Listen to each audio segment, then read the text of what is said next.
Boa tarde a todos. Boa tarde. Que sejam feitos um abraço fraterno. Muita alegria de estar aqui nesse dia tão bonito, uma oportunidade de estarmos refletindo os ensinamentos do Mestre, que nos envolvem em suas vibrações, e que possamos então refletir sobre esses ensinamentos, tendo a nossa mente tranquila, para podermos entender. E hoje nós vamos abordar um assunto bastante polêmico sobre a influência dos espíritos sobre os nossos pensamentos e ações. E muitas vezes nós nos assustamos. Ai, espíritos, né? Nossa, mediunidade, não é para mim. Mas quando nós compreendemos esses ensinamentos, nós veremos que é muito simples e que está, assim, ao nosso alcance entender. E no Livro dos Espíritos, na questão 469, né, nos diz que Allan Kardec perguntou: influem os espíritos em nossos pensamentos, em nossos atos? E os espíritos superiores respondem: muito mais do que imaginais, influem a tal ponto que de ordinário são eles que vos dirigem. Nós vivemos em influência em regime de influência mútua. Mas onde estão esses espíritos a nos influenciarem? Estão por toda parte, afirmam os guias da humanidade. Mas os espíritos não ocupariam assim uma região definida no espaço, o céu, o inferno e o purgatório? Não é o que diz Kardec, com base nas instruções dos espíritos. Os não encarnados não ocupam uma região determinada, circunscrita. Estão por toda parte, ao nosso lado, vendo, nos acotovelando-nos de contínuo. É toda uma população invisível mover-se em torno de nós. Os espíritos exercem incessante ação no mundo moral e no mundo material. Então, aí no mundo físico. Então, as relações dos espíritos com os homens são constantes. Os espíritos bons nos atraem para o bem, nos dão sustentação, para termos coragem, para encaminharmos a nossa vida, as nossas tarefas, com resignação, com coragem. É o trigo, né? Nos intui para o bem. Os espíritos maus, que na verdade são os ignorantes das leis divinas, nos impelem para o mal, para as más atitudes, porque para eles é bom ver-nos sucumbir, porque ficamos semelhante a eles. É o joio. Está no Livro dos Espíritos, na introdução, no capítulo 6. No Evangelho segundo o Espiritismo, sobre a verdadeira pureza, no capítulo 8, bem-aventurados os puros de coração. A lei de Deus é uma só. Os ensinamentos que estão no Evangelho vão nos ser o guia da nossa condução na vida. As distorções, os acréscimos devidos à lei de Deus, fruto da ignorância e da imprevidência, são as ervas daninhas. A planta que meu pai não plantou e que o tempo e o progresso nos encarregarão de arrancar. Então, aquilo que não é pertencente à lei de Deus, porque a lei de Deus é de amor. Amar a Deus sobre todas as coisas, amar ao próximo, amar a nós mesmos. Então, aquilo que não é de amor vai ser tirado com o tempo, né? Então, parece que os apóstolos de Jesus já partilhavam dessa ideia, porque estamos nós rodeados por tão grande nuvem de testemunhas, está em Hebreus. E como seria esse processo de comunicação entre os espíritos e nós?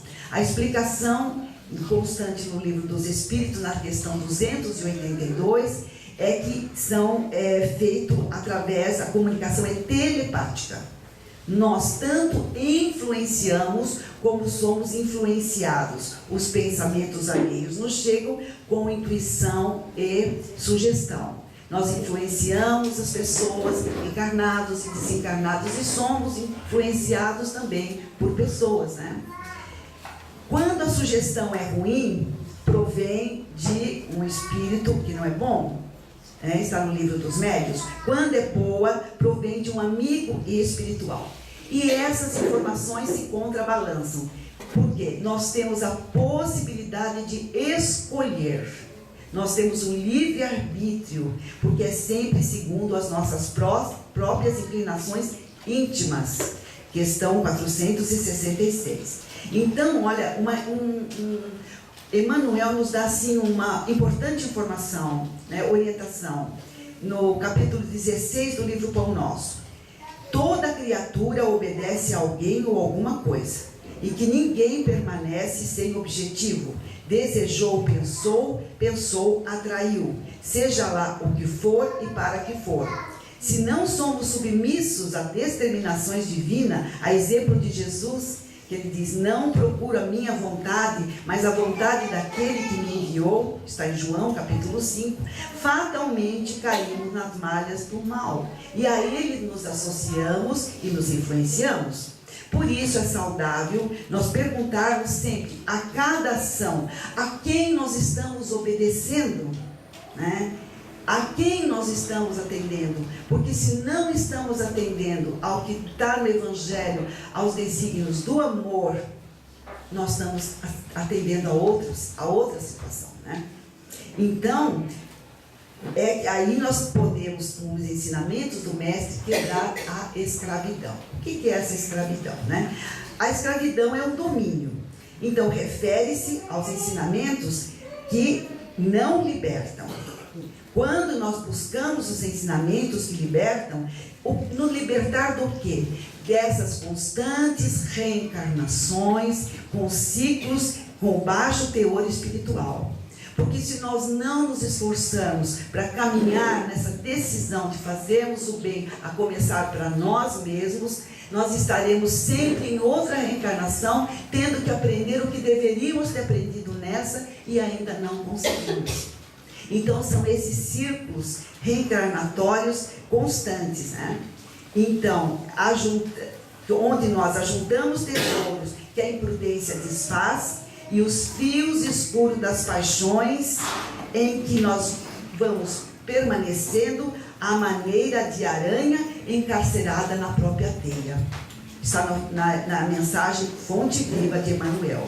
Então, atendendo a Jesus, nós quebramos essa corrente em favor de nós mesmos, em nossa libertação, a libertação do planeta e a nossa libertação para a eternidade. Pode o homem eximir-se da influência dos espíritos, que procura arrastá-lo ao mal? E os espíritos respondem, pode, visto que eles só se apegam aos que pelos seus desejos o chamam, ou aos que pelos seus pensamentos o atraem. Então está em nós, A questão 469, por que meio podemos neutralizar a influência dos maus espíritos? Praticando o bem. E nós sempre imaginando assim, praticando o bem, quando nós doamos algo para alguém, amar a Deus sobre todas as coisas, ao próximo e a nós mesmos. Doar é dar algo a nós em primeiro lugar.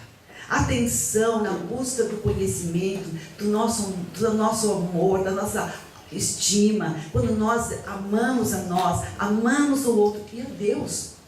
Então é muito importante, quando fala em amor e nessa prática do bem, nós nos incluirmos também, Guardai-vos de atender à sugestão dos espíritos que vos suscitam os maus pensamentos, sopram discórdia entre vós e os outros e vos insuflam as más paixões.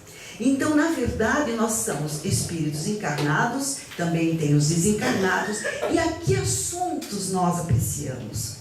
Qual é no dia a dia as músicas que ouvimos? Qual é as notícias? Nós temos que filtrar muito isso. Eu trouxe uma tabela, é uma tabela internacional em hertz, Eu não conseguimos, infelizmente, ampliar, mas vou deixar a tabela aqui. O que é hertz? É uma unidade de frequência medida no sistema internacional e equivalente a um ciclo por segundo. Um disco de rotação que dê 60 voltas equivale a 1 Hz. Tá? Então, o que acontece? Qual é a frequência? É a sintonia, tá? Então, quando veio aqui embaixo, né, bem ali, se eu estou sentindo culpa, é 30 Hz.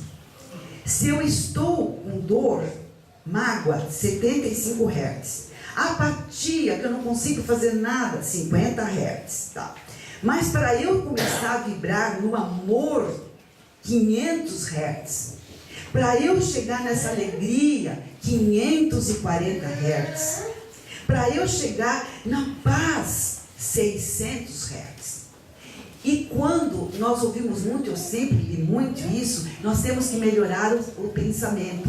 Mas principalmente o universo entende sentimento. Se eu tenho o pensamento, eu quero bem, eu quero a minha paz, mas eu estou triste, eu estou encaminhando para o universo 75 Hz. E o que o universo vai dar para mim? 75 Hz.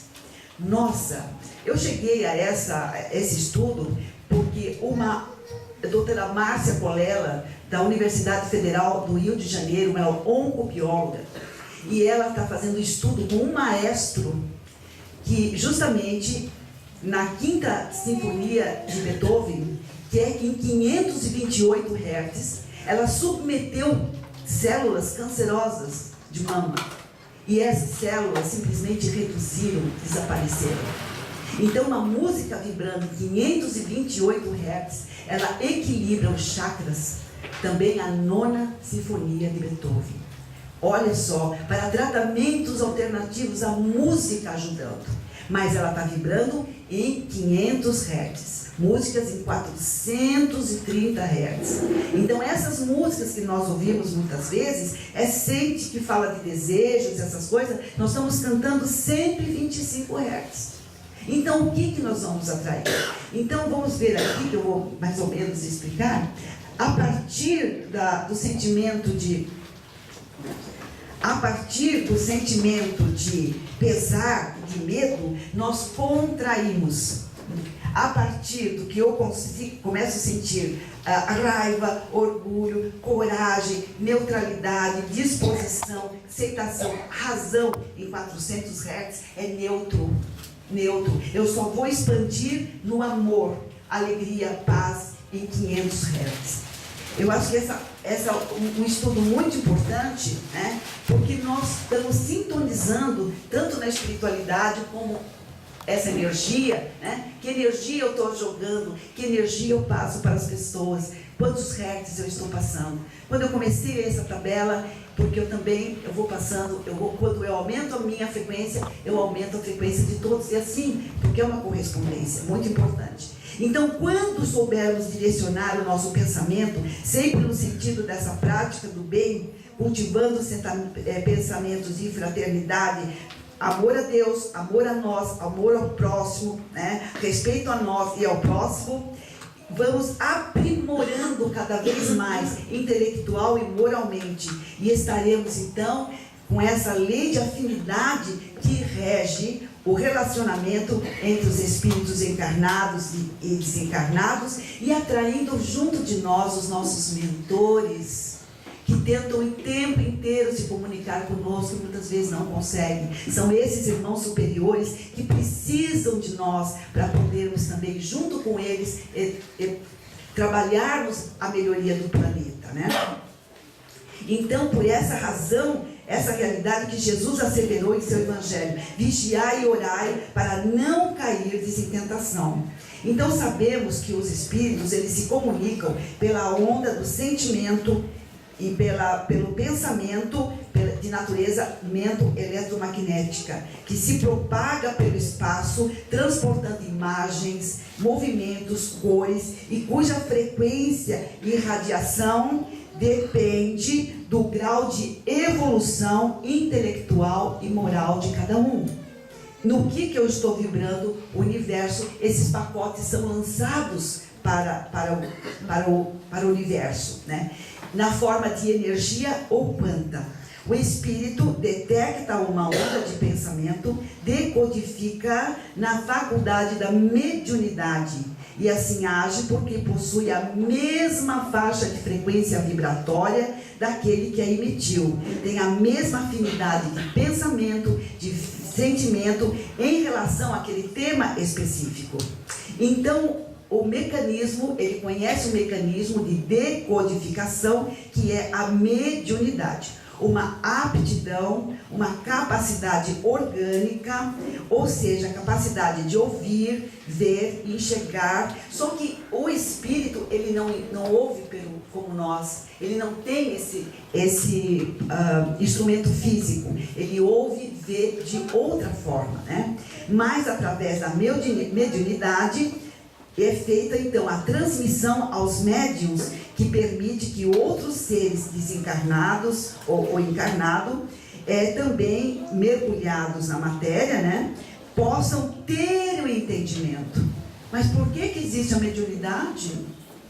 Justamente que é um presente de Deus para que possamos, através dessa mediunidade, receber, através principalmente do Chico Xavier, 450 livros, nos descortinando o plano espiritual, para que possamos melhorar, né? Então, no livro dos Médiuns, capítulo 1, a advertência associa ao seguinte: amai-vos e instruí-vos, sugerindo aos seguidores que estivessem receptivos aos novos conhecimentos.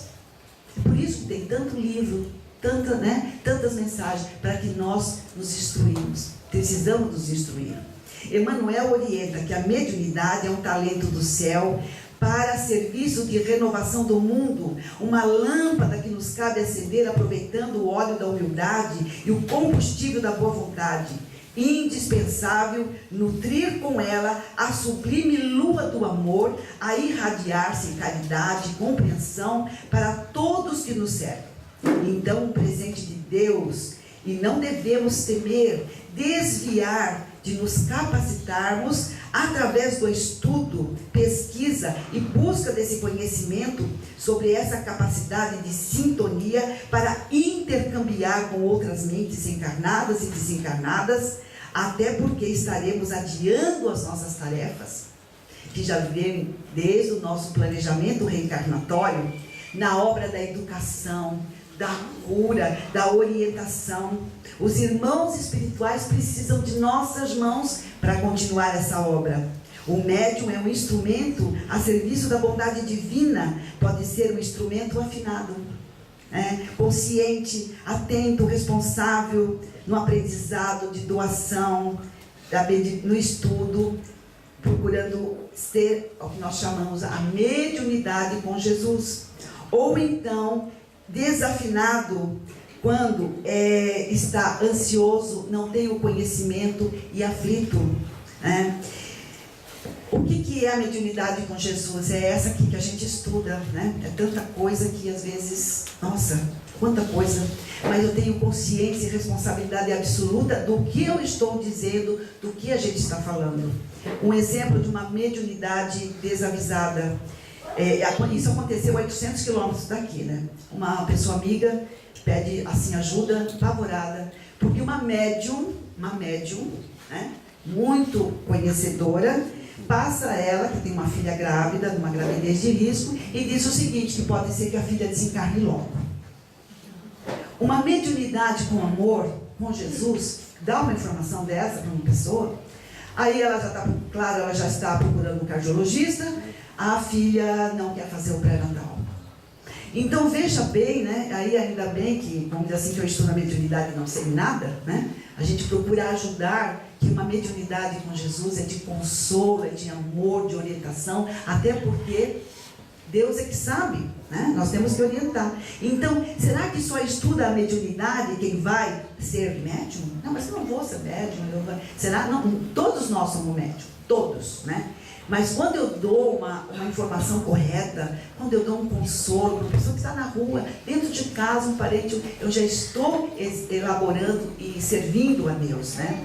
Conhecer para informar corretamente é a maior caridade que podemos fazer com a doutrina, né? Então o homem permanece envolto em largo oceano de pensamentos, nutrindo-se de substância mental em grande proporção. Toda criatura absorve sem perceber a influência alheia dos recursos que lhe equilibram a existência. Em forma de impulsos e estímulos, a alma recolhe nos pensamentos que atraem as forças de sustentação que garantem as tarefas no lugar em que se colocam. A mente, em qualquer plano, emite, dá e recolhe, renovando-se constantemente para o alto destino que lhe compete atingir. Isso é o nosso destino, alto destino, angelitude, né? Então, olha só, na Epístola aos Efésios, Paulo: portanto, tomai toda a armadura de Deus, para que possais resistir no dia mau, e depois de terdes vencido tudo, permanecer inabaláveis. Estais, pois, firme, cingindo-vos com a verdade, vestindo-vos a couraça da justiça. Então é assim, todo esse conhecimento nos dá força, uma armadura de proteção para vencermos. E olha o que disse Jesus: curai enfermos, expulsai os maus espíritos, dai de graça o que de graça recebeste. Ele disse: olha, é para você, viu, João? É para você, José. Os outros não, só vocês. Não, ele não colocou nome, somos todos nós. Todos nós. A nível de consciência, estamos assimilando correntes mentais de maneira permanente. Não percebemos, mas ingerimos pensamentos a cada instante, da mesma maneira que influenciamos os outros com as forças que acalentamos a nós mesmos. Somos afetados pelas vibrações de paisagens, pessoas que nos cercam. Se nós nos confiamos a impressões alheias de enfermidade, de amargura, apressadamente o nosso tônus mental se altera, né? E ficamos assim receptíveis a moléstias, a pensamentos negativos. Mas se nós nos devotamos a convívio de pessoas dinâmicas, otimistas, não vai dar tudo certo, essa transição vai passar, é necessário o aprendizado, nós estaremos com certeza com propósito de trabalho e realização. Princípios que regem as relações um com os outros, encarnados e desencarnados. Os espíritos inferiores irradiam ondas de pensamentos e faixa de frequência mais baixa. Tá? Então, é onde eles vibram, né? Então, agora nós sabemos qual é, quando começamos a sentir uma tristezinha, Chico Xavier dizia: o passarinho pode pousar na nossa cabeça, fazer ninho nunca. Já pensou um ninho com 12 ovinhos na nossa cabeça, nós carregando? E a escolha é nossa, né? A alma do homem sobrevive ao corpo e conserva a sua individualidade após a morte. Se a alma não sobrevivesse ao corpo, o homem teria só por perspectiva o nada. Do mesmo modo, se a faculdade de pensar fosse no cérebro, eliminando o cérebro, sem o cérebro não tem nada. A sobrevivência da alma, a morte do corpo, está provada de maneira irrecusável e materializada pelas comunicações. Sua individualidade é demonstrada pelo caráter, pelas qualidades. As almas não se confundem. Além dessas provas inteligentes, há também a prova material das manifestações visuais, né? Principalmente na época da codificação, como exemplo, o espírito de Kate King, né? Então aí nós entramos na questão da influência dos espíritos, que fala sobre a obsessão. O que é obsessão? Ela consiste no domínio que os maus espíritos assumem sobre certas pessoas, com o objetivo de escravizar, de submeter à vontade pelo prazer que experimentam de fazer o mal. Quando o espírito for bom ou mal, quer atuar sobre o indivíduo, ele vai envolvê-lo no seu perispírito, como se fosse um manto, interpenetrando-se os fluidos, os pensamentos e as vontades, e os dois se confundem. Então, serve-se do corpo do indivíduo como se fosse seu, fazendo agir vontade de falar, de escrever, de desenhar, quais os médiuns. É dessa maneira, né? Então, se o espírito é bom, a situação é suave, bem fazeja, se sente bem. Por exemplo, nós nos sentimos bem? Olha que ambiente maravilhoso, preparado, gostoso, leve, né? Então nós sabemos que aqui os espíritos são benfazejos, né? Mas se os irmãozinhos estão em sofrimento, nós também vamos sentir essa negatividade, né? Então o que acontece? Se nós estamos nos influenciando por espíritos negativos, nossos pensamentos serão negativos, né? Então,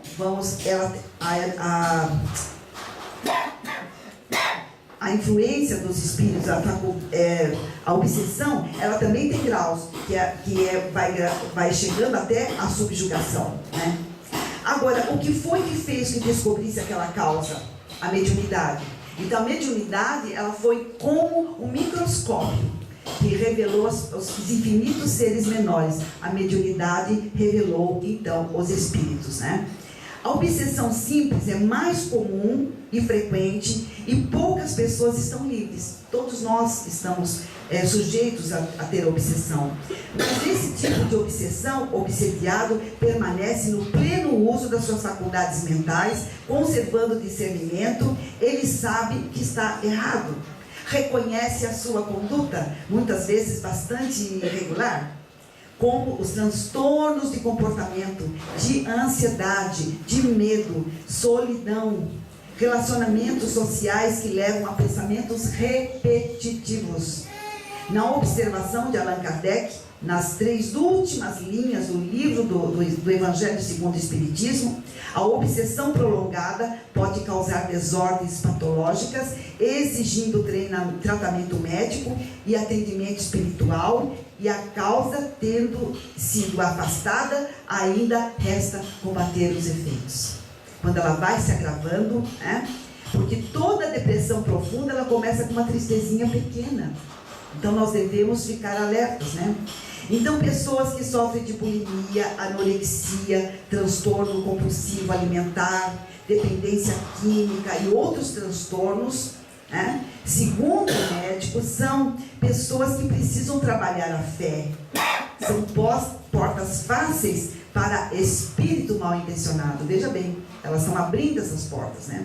Então, a reforma íntima, a vigilância, a oração, a disciplina, o estudo do Evangelho, as obras básicas, o propósito no bem, ajudar o outro, ajudar a si mesmo, ter essa força. Não raro, portadores de transtornos trazem também os irmãozinhos de outras vidas, que vêm também nos, né, cobrar, fazer a nossa cobrança.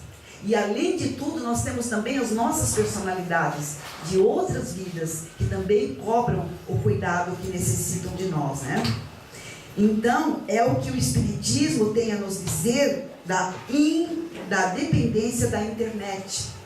Quando nós falamos de influência dos espíritos, a internet diz assim, olha, já não é de hoje que os espíritos amigos vêm nos alertando através de mensagens psicografadas que a hipnose pela internet seria uma das mais espertas táticas das trevas para dominar a Terra.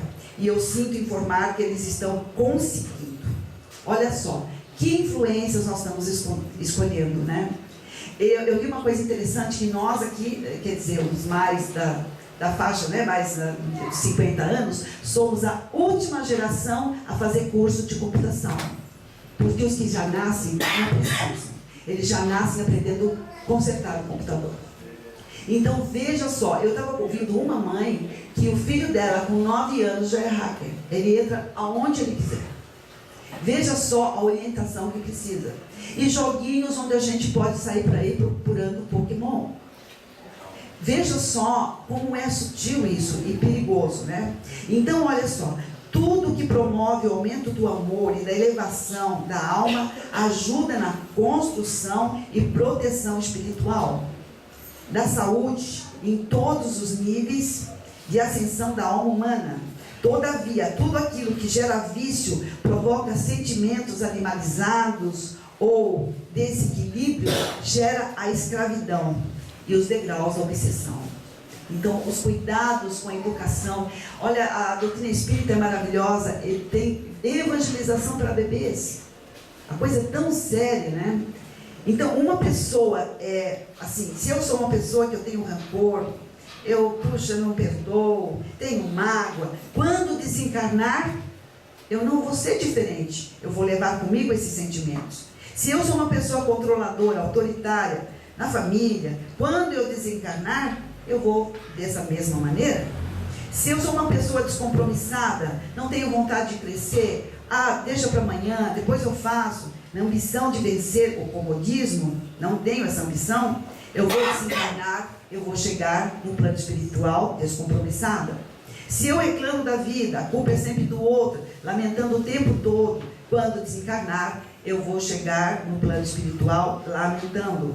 Então essas emoções negativas são viciantes e estudos científicos comprovam essa afirmação, porque são as maiores responsáveis, inclusive, pela doença. Não existe doentes. A emoção, eu assistindo um livro do Augusto Cury, o câncer é uma verdadeira epidemia, e principalmente para as mulheres, a questão do emocional. Então, se nós não nos educamos as nossas emoções, que seremos no plano espiritual? 90% das obsessões não são feitas por espíritos malignos. Então, eu não preciso ser uma pessoa maldosa para ser um espírito obsessor. Basta que eu me deixe levar pelas emoções negativas, repetitivas, que eu feche a porta para essa necessidade de evolução e que eu mergulhe nos erros da invigilância espiritual para que me torne um candidato obsessor. Simples assim. 90% dos obsessores procuram amigos e familiares. Da mesma forma como aqui no mundo material nós optamos essa tarde estarmos reunidos num grupo aqui, ouvindo, estudando. Na praia tem outros que estão reunidos fazendo outras atividades, em outras associações também. Então eu desencarnei, vou procurar quem? Os meus amigos e os meus familiares, a quem eu conheço.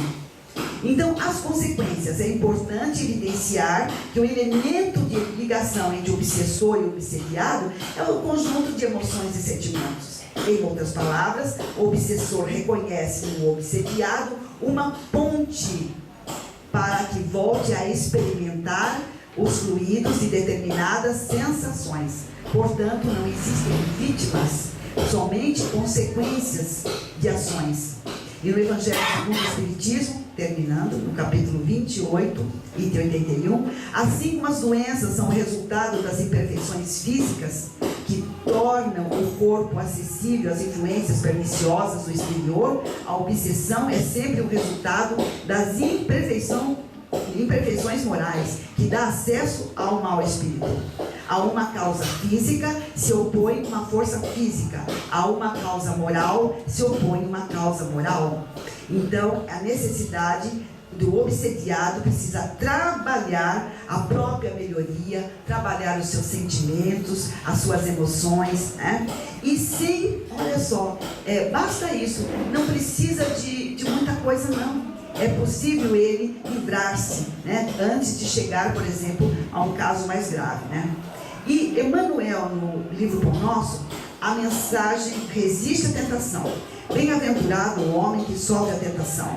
Está em Tiago, capítulo 1. Enquanto o nosso barco navega nas águas das interioridades, não podemos aguardar a isenção de ásperos conflitos interiores. Haja, pois, com amor, caridade, perdão, tolerância construtiva em derredor da caminhada humana, porque as insinuações malignas nos cercarão em toda parte, enquanto nos demorarmos na realização parcial de tarefas do bem edificantes, totalmente alcançaremos a libertação quando atingirmos a plena luz. E eu, como disse Jesus, eu vim para servir e não para ser servido. Tem um provérbio egípcio que diz o seguinte: quem quer receber algo, terá que dar algo em troca. Pois o ser humano que apenas quer receber sem dar, torna-se mendigo. Atentai para os pratos da balança estejam em equilíbrio. Se nós não doamos de nós para nós mesmos, não doamos para o outro, nós vamos chegar no plano espiritual na condição de pedintes, né? E assim, no livro, no livro Espírito de Verdade, na página 164, perdoa sim a mensagem. Todos trazem consigo aflições e problemas que desconheces. Ergue a própria alma e auxilia sempre. Indulgência e bondade para com todos. Busca no silêncio da inspiração do Senhor e o Mestre, como se estivesse descendo da cruz, em que pediu perdão para os próprios verdugos. E te dirá compassivo: perdoa sim, perdoa sempre, porque em verdade aqueles que não perdoam também não sabem o que fazem. Eu agradeço muito a atenção e sempre lembrando, para nós chegarmos nesse amor do perdão e expandirmos, nós temos que ir para o amor, a alegria, para a paz, procurar vencer todos esses outros sentimentos, tá? Então fique na paz, agradeço a atenção.